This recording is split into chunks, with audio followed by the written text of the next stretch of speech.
ಒಂದು ಊರಲ್ಲಿ, ಆ ಊರಿನ ಹೆಸರು ಜರಫಾತ್ ಎಂಬ ಒಂದು ಕುಗ್ರಾಮ, ಪುಟ್ಟ ಗ್ರಾಮ. ಆ ಗ್ರಾಮದಲ್ಲಿ ಒಬ್ಬಳು ವಿಧವೆ ಇದ್ದಳು. ಅವಳಿಗೆ ಒಬ್ಬ ಮಗ. ಇವರಿಬ್ಬರು ಇದ್ದರು ಬಹಳ ಬಡವರಾಗಿದ್ದ ಈ ಕುಟುಂಬ. ಒಂದು ಸಮಯ ಆ ಊರಲ್ಲಿ, ಆ ಗ್ರಾಮಕ್ಕೆ ಹಾದು ಹೋಗುತ್ತಿದ್ದ ಪುಣ್ಯವಂತರಾದ ಒಬ್ಬರು ಅಲ್ಲಿಗೆ ಬರುತ್ತಿದ್ದರು. ಅವರ ಹೆಸರು ಎಲಿಜಾ ಎಂದು ಕರೆಯುತ್ತಿದ್ದಾರೆ.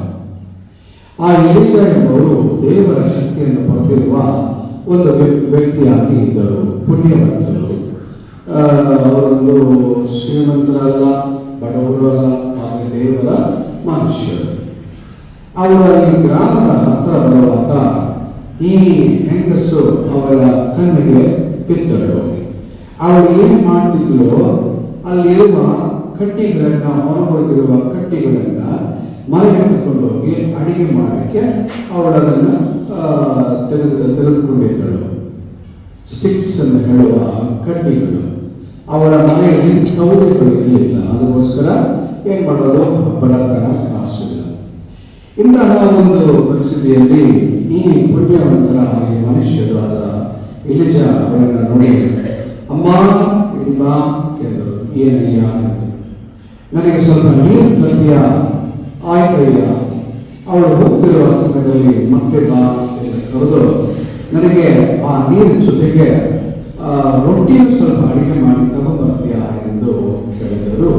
ಈ ಪುಣ್ಯವಂತರಾದ, ಈ ಒಂದು ಪವಿತ್ರ ಮನುಷ್ಯರಾದ ಎಲಿಜಾ ಎಂಬವರು. ಆವಾಗ ಅವಳು ಹೇಳಿದರು, ಅಯ್ಯ, ನಾನು ನನ್ನ ಮನೆಯಲ್ಲಿ ಮಗ ಒಬ್ಬ, ಇಬ್ಬರು ಮಾತ್ರ ಇದ್ದೇವೆ. ಸ್ವಲ್ಪ ಹಿಟ್ಟು ಇದೆ, ಸ್ವಲ್ಪ ಆಯಿಲ್, ಎಣ್ಣೆ ಇದೆ.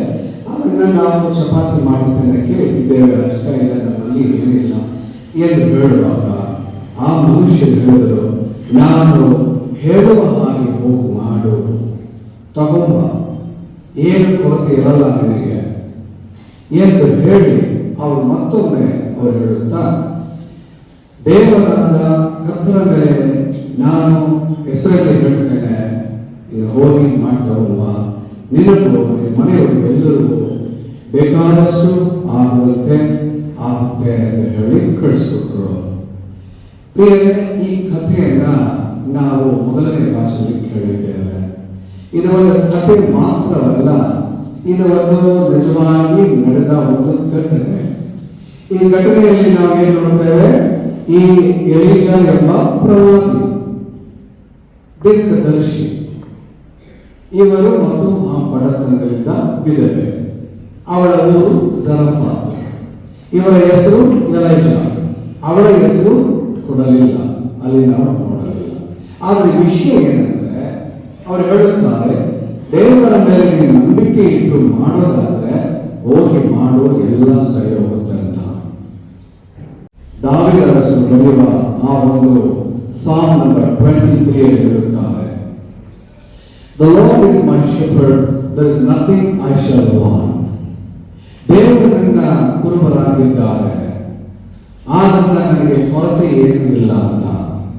ಆದ್ದರಿಂದ ದೇವರಲ್ಲಿ ಯಾರು ನಂಬಿಕೆ ಇಟ್ಟು ಮಾಡುತ್ತಾರೋ, ಚಿಕ್ಕ ಕೆಲಸವನ್ನು ಮಾಡುತ್ತಾರೋ, ಚಿಕ್ಕ ಕಾರ್ಯವನ್ನು ಒಳ್ಳೆಯ ಮನಸ್ಸಿನಿಂದ, ವಿಶ್ವಾಸ ಮನಸ್ಸಿನ ಮಾಡುತ್ತಾರೋ, ಅವರಿಗೆ ಕೊರತೆ ಇರಲ್ಲ ಎಂದು ನಾವು ನೋಡುತ್ತೇವೆ. ಇದಕ್ಕೆ ನಾವು ಮತ್ತೊಮ್ಮೆ ಸ್ವಲ್ಪ ಆಳವಾಗಿ ನೋಡಬೇಕಾದ್ರೆ, ಸುದರ್ಶನ ದೇಶದಲ್ಲಿ ಯೇಸು ಸ್ವಾಮಿ ಈ ಎರಡು ವಿಷಯಗಳನ್ನ ಬಹಳ ಸ್ಪಷ್ಟವಾಗಿ ಹೇಳುತ್ತಾರೆ. ಒಂದು, ಧರ್ಮಶಾಸ್ತ್ರಿಗಳ ಬಗ್ಗೆ ಅವರು ಹೇಳುವುದು. ಧರ್ಮಶಾಸ್ತ್ರಿಗಳೆಂದರೆ ಫಾರಿಸೀಸ್, ಸಡ್ಯೂಸೀಸ್, ಲಾ ಮೇಕರ್ಸ್, ರಿಲಿಜಿಯಸ್ ಲೀಡರ್ಸ್, ಇವರೆಲ್ಲರ ಬಗ್ಗೆ ಯೇಸು ಕ್ರಿಸ್ತ ಹೇಳುವಾಗ ಅವರ ಬಗ್ಗೆ ನೀವು ಎಚ್ಚರಿಕೆಯಿಂದಿರಿ. ಯಾಕಂದ್ರೆ ಅವರು ಕಪಟತನವನ್ನ ಇಟ್ಕೊಂಡು ಹೊರಗಡೆ ಮಾತ್ರ ದೊಡ್ಡದಾಗಿ ಮಾಡುವ ಹಾಗೆ ತೋರಿಸ್ಕೊಳ್ತಾರೆ, ಆದರೆ ಒಳಗಡೆ ಅವರು ಸಮಾಧಿಗಳ ತರ ಎಂದು ಇನ್ನೊಂದು ಭಾಷೆಯಲ್ಲಿ, ಇನ್ನೊಂದು ಮಾತಲ್ಲಿ ಹೇಳಿದ್ದ ಯೇಸು ಸ್ವಾಮಿ ಹೇಳುತ್ತಾರೆ. ಆದ್ದರಿಂದ ಯೇಸು ಕ್ರಿಸ್ತರ ಸುವಿಶೇಷದಲ್ಲಿ ನಾವು ಅರ್ಥ ಮಾಡಿಕೊಳ್ಳುವ ವಿಷಯ, ಗ್ರಹಿಸಿಕೊಳ್ಳುವ ವಿಷಯ ಅಂದರೆ, ನಮ್ಮಲ್ಲಿ ಹಣ ಇದ್ದರೂ, ಆಸ್ತಿ ಪಾಸ್ತಿಗಳು ಇದ್ದರೂ, ಅರಿವು ಇದ್ದರೂ, ಟ್ಯಾಲೆಂಟ್ಸ್ ಇದ್ದರೂ ಕೂಡ ನಮ್ಮಲ್ಲಿ ಸ್ವಲ್ಪ ಕೆಳಗಡೆ ಬರುವ ಹಾಗಿದ್ದರೆ ನಾವು ದೇವರ ಮುಂದೆ ಒಳ್ಳೆಯ ಮಕ್ಕಳಾಗಿರ್ತೇವೆ. ಕೊನೆಯದಾಗಿ ಯೇಸು ಕ್ರಿಸ್ತರ ಸುವಿಶೇಷದಲ್ಲಿ ನಾವು ನೋಡಿದ್ದೇನು, ಅವರು ದೇವಾಲಯದಿಂದ ಒಂದು ವಿಧವೆಯನ್ನು ನೋಡುತ್ತಾರೆ. ಅನೇಕ ಜನರು ಕಾಣಿಕೆ ಪೆಟ್ಟಿಗೆಗಳಲ್ಲಿ ಕಾಣಿಕೆ ಕಾಸನ್ನು ಹಾಕ್ತಿದ್ದಾರೆ. ಕಾಣಿಕೆ ಹಾಕುವುದು ಒಂದು ಪ್ರಾಕ್ಟೀಸ್ ಆಗಿತ್ತು ಆ ಕಾಲದಿಂದಲೇ. ದೇವಾಲಯದ ಕಾರ್ಯಕ್ಕಾಗಿ, ಅನೇಕ ವಿಷಯಗಳಿಗಾಗಿ ಉಪಯೋಗಿಸೋದಕ್ಕೆ ಜನರು ಕಾಣಿಕೆಯನ್ನು ಹಾಕುತ್ತಿದ್ದರು ದೇವರ ನಾಮದಲ್ಲಿ. ಅಂತ ಒಂದು ಪರಿಸ್ಥಿತಿಯಲ್ಲಿ ನೋಡುತ್ತಾರೆ, ಅಬ್ಸರ್ವ್ ಮಾಡ್ತಾ ಇದ್ದಾರೆ, ಬಹಳ ಕೀನ್ ಆಗಿ ನೋಡ್ತಾ ಇದ್ದಾರೆ. ಯಾರು ಹೇಗೆ ಏನು ಎಷ್ಟು ಆಗ್ತಾರೆ ಅಂತ ಅಬ್ಸರ್ವ್ ಮಾಡ್ತಿದ್ದಾರೆ. ಅವರ ಕಣ್ಣಿಗೆ ಬಿದ್ದಿದ್ದು ಒಬ್ಬಳು, ಅವಳು ಬಿದ್ದರೆ ಅವಳು ತಾಮ್ರದ ಕಾಪರ್ ಕಾಯಿನ್ಸ್ ಗಳನ್ನ ಆ ಉಂಡೆಯಲ್ಲಿ ಹಾಕಿದ್ದಾಳೆ. ಇದನ್ನು ನೋಡಿದ ಯೇಸು ಕ್ರಿಸ್ತರು ಬಹಳ ಮೆಚ್ಚಿಕೊಳ್ಳುತ್ತಾರೆ. Look, she is the one to put more into the dumbbells. Whereas others, they have plenty, they put in.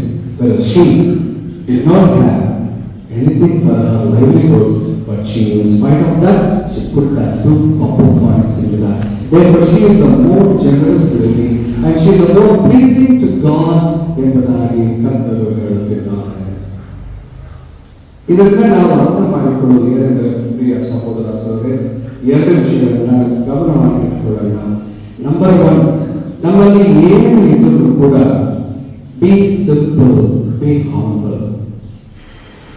ನಮ್ಮಲ್ಲಿ ಅನೇಕರು ದೇವರನ್ನ ಆರಾಧಿಸುತ್ತೇವೆ, ಯೇಸು ಕ್ರಿಸ್ತರನ್ನ ಆರಾಧಿಸುತ್ತೇವೆ ಹೊರತು ಯೇಸು ಕ್ರಿಸ್ತರನ್ನ ಪಾಲಿಸುವುದಿಲ್ಲ, ಹಿಂಬಾಲಿಸುವುದಿಲ್ಲ. We worship God, we worship Jesus, but we don't follow Jesus. Jesus wants not the worshippers, Jesus wants followers. ಶಿಷ್ಯರಿಗೆ ಹೇಳಿ, ನನ್ನನ್ನು follow ಮಾಡಿ ಅಂತ ಹೇಳಿದ್ರು.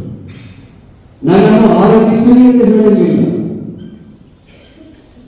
ನಾನೇ ದೇವರನ್ನು ಕೂಡ ಹೇಳಲಿಲ್ಲ.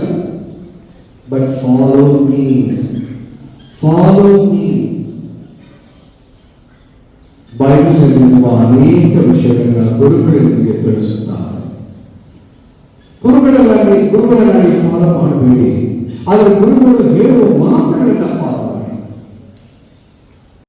I follow the Lord, I follow the word, I follow the discipline, I follow the words of the Father, I follow the words of the priest, I follow the words of the leaders. ಇಂತಹ ಮನೋಭಾವ ಇಲ್ಲದ್ರೆ I think we need to change. We need to change. ಮನ ಪರಿವರ್ತನೆ ಬಹಳ ಮುಖ್ಯ. So I sum up. ಝರಾಫಾನ್ ಊರಿನಲ್ಲಿ ಪ್ರವಾದಿ ಎಲೀಜಾ ಅವಳಿಗೆ ಬೇಕಾದಷ್ಟು ಎಣ್ಣೆ ಇಟ್ಟು ಎಲ್ಲ ಬರಂಗೆ ಮಾಡಿದರು ದೇವರ ನಾಮದಲ್ಲಿ. ಅದೇ ರೀತಿ ಯೇಸು ಕ್ರಿಸ್ತರು ಕೂಡ ನಮ್ಮ ಜೀವನದಲ್ಲಿ ಮಾಡುವುದು ಯಾವಾಗ ಅವನನ್ನು ನಾವು ಫಾಲೋ ಮಾಡುವಾಗ, ಅವರ ಹಿಂದೆ ಹೋಗುವ